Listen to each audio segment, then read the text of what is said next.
आज हम हिंदी काउंटडाउन के इस एपिसोड में आपको बताएंगे कि दुनिया की सबसे बड़ी सर्जिकल स्ट्राइक्स के बारे में, जो कि पूरी दुनिया में चर्चा का विषय बनी।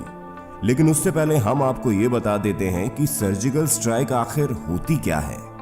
सर्जिकल स्ट्राइक का मतलब है एक ऐसा सैन्य हमला जिसमें किसी खास दुश्मन टारगेट को निशाना बनाया जाए, और ऐसा करने से पहले उस दुश्मन टारगेट की पूरी प्लानिंग और जानकारी इकट्ठा की जाती है और एक एक बारीकियों का ख्याल रखकर एकदम सटीक हमला किया जाता है। सर्जिकल स्ट्राइक में इस बात का भी ध्यान रखा जाता है कि जिस जगह या इलाके में आतंकी या दुश्मन छिपे हुए हैं, सिर्फ उसी जगह को निशाना बनाया जाए और इससे बाकी लोगों को कोई नुकसान न पहुंचे। इस ऑपरेशन को अंजाम देने के लिए सेना की स्पेशल कमांडोज को कमान सौंपी जाती है और जानकारी बेहद गोपनीय रखी जाती है। तो अब दोस्तों, देर न करते हुए सीधा आगे बढ़ते हैं। लेकिन आगे बढ़ने से पहले अगर आपने हमारा चैनल सब्सक्राइब नहीं किया है तो अभी कर लें, ताकि आप हमारी आने वाली वीडियो सबसे पहले देख सकें। नंबर 8 पर है खालिद शेख मोहम्मद की गिरफ्तारी। मार्च 2003 में CIA ने पाकिस्तान में सर्जिकल स्ट्राइक की और 3 आतंकवादियों को पकड़ लिया, जिसमें से एक खालिद शेख मोहम्मद था, जो कि 2001 में हुए अमेरिका के वर्ल्ड ट्रेड सेंटर हमले का आरोपी था।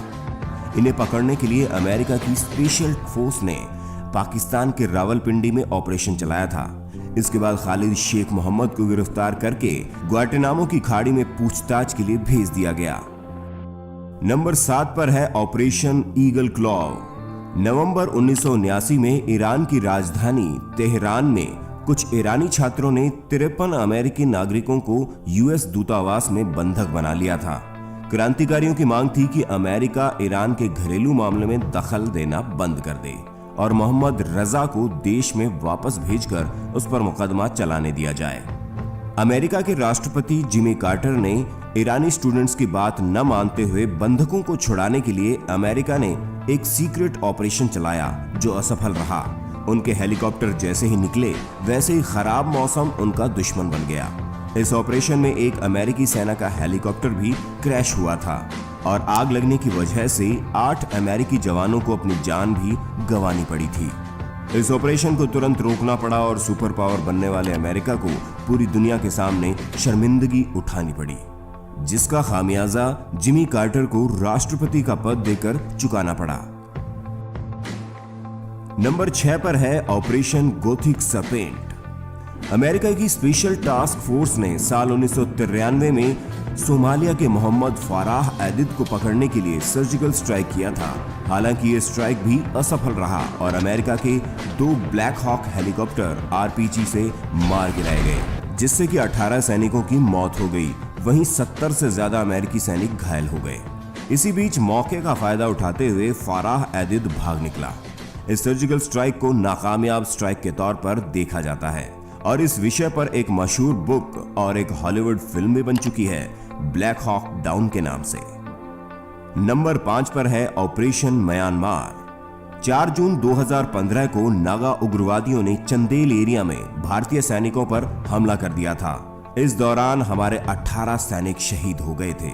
इसके बाद जवाबी कार्रवाई करते हुए भारतीय सेना की 70 सैनिकों की एक टीम ने म्यांमार के जंगलों में सर्जिकल ऑपरेशन किया। 40 मिनट चले इस सर्जिकल ऑपरेशन में 40 से 100 नागा उग्रवादियों को मौत के घाट उतारा गया था। वहीं 10 से 20 नागा उग्रवादी गंभीर रूप से घायल हुए थे। नंबर 4 पर है ऑपरेशन नेपच्यून स्पीयर। विश्व के लिए चिंता का सबब बन चुके और अमेरिका के वर्ल्ड ट्रेड सेंटर पर हमला करने वाले अल-कायदा सरगना ओसामा बिन लादेन को मारने के लिए अमेरिका ने सर्जिकल स्ट्राइक किया था। 2 मई 2011 में अमेरिकी सेना की स्पेशल टास्क फोर्स ने पाकिस्तान के एबटाबाद में स्थित एक घर में कार्रवाई करते हुए ओसामा बिन लादेन को मार गिराया था। ये एक प्री प्लान हमला था जिसे CIA ने संचालित किया था।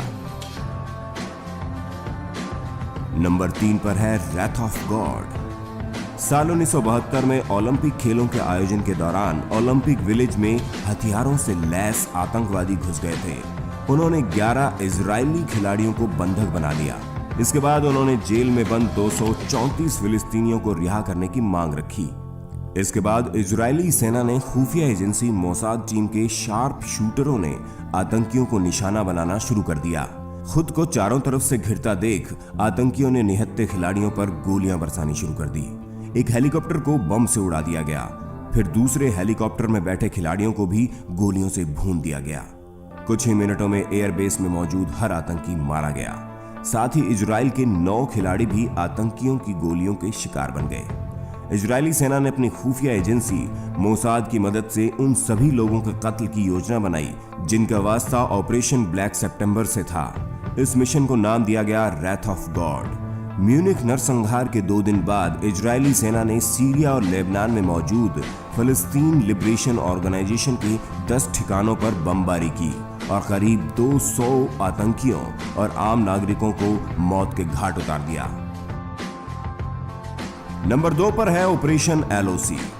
उरी हमले के बाद 28-29 सितंबर 2016 को भारतीय सेना के पैरा कमांडोज ने एलओसी के उस पार जाकर रात के अंधेरे में कई आतंकी कैंपों को तबाह करने के साथ साथ उनके 7 लॉन्चिंग पैड भी बर्बाद कर दिए थे। इस सैन्य कार्रवाई में पाकिस्तान के कुछ जवानों समेत कई आतंकी मारे गए थे। इसके बाद पाकिस्तान की सेना ने कुछ समय के लिए वहां से आतंकी कैंपों को दूसरी जगह शिफ्ट कर दिया था।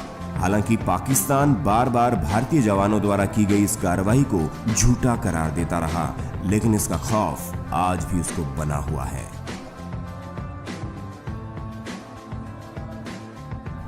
नंबर 1 पर है ऑपरेशन थंडरबोल्ट। यह अब तक का सबसे बड़ा और सफल ऑपरेशन माना जाता है। इसमें इजराइल ने अपने 106 नागरिकों को बचाने के लिए युगांडा पर धावा बोल दिया था। इसे कोड नेम ऑपरेशन थंडरबोल्ट या मिशन एंटेबी के नाम से भी जाना जाता है। दरअसल 3 जुलाई 1976 को popular front for liberation of फिलिस्तीन के 7 आतंकवादियों ने एयर फ्रांस के एक विमान को युगांडा के एंटेब हवाई अड्डे पर हाईजैक कर लिया था। विमान में 106 इजरायली नागरिक सवार थे और आतंकी इजराइल में कैद अपने साथियों की रिहाई चाहते थे। युगांडा के तानाशाह ईदी आमीन ने इजरायली नागरिकों को बचाने में कोई रुचि नहीं दिखाई। इसके बाद इजरायली एयरफोर्स ने खुद कुछ करने की ठानी और स्पेशल फोर्स के 100 कमांडो को रात में एक ट्रांसपोर्ट प्लेन से लगभग 4000 किलोमीटर दूर युगांडा भेजा। इस असंभव से ऑपरेशन में इजरायली सैनिकों ने युगांडा के एंटेबी एयरपोर्ट पर धावा बोल दिया था। ये कमांडो हवाई अड्डे पर आतंकियों को धोखा देकर एक कार में आए और गोलीबारी शुरू कर दी। फिर क्या था, एक के बाद एक आतंकी को मार गिराया गया। 106 बंधकों में से 3 बंधक मारे गए और इसमें युगांडा के 45 फौजी भी मारे गए थे और सिर्फ एक इजरायली कमांडो योनाथन येतन्याहू की मौत हुई और अन्य 10 फौजी जख्मी हुए थे।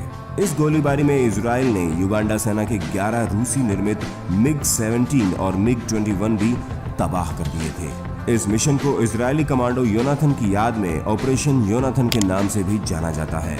और आपको बता दें कि वो इजराइल के प्रधानमंत्री बेंजामिन नेतन्याहू के बड़े भाई थे। क्षेत्रफल में मणिपुर से भी छोटे देश इजराइल ने दूसरे देश में घुसकर अपने दुश्मनों को जिस तरह से नेस्तनाबूद किया, वो वाकई काबिले तारीफ है। इन सर्जिकल स्ट्राइक्स के अलावा भी कई और ऐसे ऑपरेशन को अंजाम दिया गया है, लेकिन किसी ने भी इतनी चर्चा नहीं बटोरी जितनी इन सभी ने बटोरी। आपको ये वीडियो कैसा लगा और आप क्या सोचते हैं, इस बारे में हमें कमेंट करके जरूर बताएं। और जिसने अभी तक हमारे चैनल को सब्सक्राइब नहीं किया है तो जरूर कर लें, क्योंकि आगे भी हम ऐसे ही दिलचस्प वीडियो आपके लिए लाते रहेंगे। अगली वीडियो आप किस विषय पर देखना चाहते हैं ये भी जरूर बताना। जिस विषय के बारे में सबसे ज्यादा कमेंट मिलेंगे अगली वीडियो उसी पर आएगी। जय हिंद।